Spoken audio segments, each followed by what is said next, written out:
Crews in Dover spending several hours tonight working to put out a fire that destroyed some buildings. It started around 2 today in a field near K4 and Glick Road, and it spread to nearby house and barn.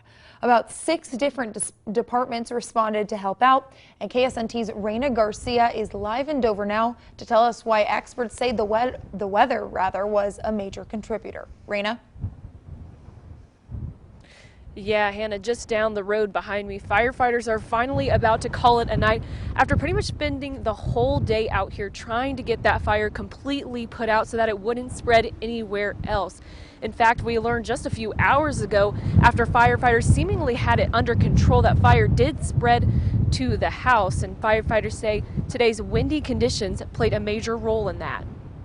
Fire danger for rural areas like Dover is usually high this time of year. Director of Shawnee County Emergency Management Dusty Nichols says there's been about a handful of grass fires just this past week. At any time of the year when it's really dry and it's windy like this, it's a high fire hazard. Firefighters say the property owner had done some burning on his land a couple days ago when it was deemed safe to do so. But somehow the same area accidentally caught fire again today. All those different things we'd be looking at, like relative humidity.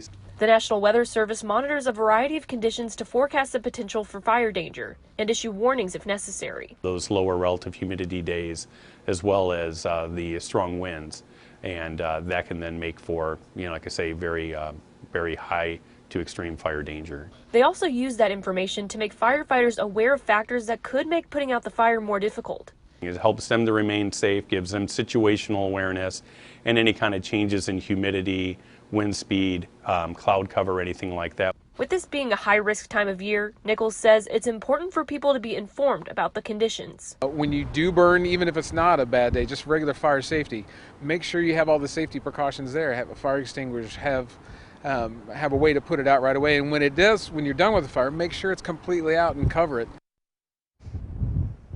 Both Shawnee County Emergency Management and the National Weather Service say people should keep in mind that even the littlest things like throwing a cigarette butt out the window can result in large fires on days like today. And they want people to know that it's important to keep these conditions in mind and to also practice basic fire safety. Live in Dover, Raina Garcia, KSNT News. Thanks, Raina. It's important to tell you no one was hurt in that fire, but 3 buildings are completely destroyed. The house did have some damage, but was not a total loss.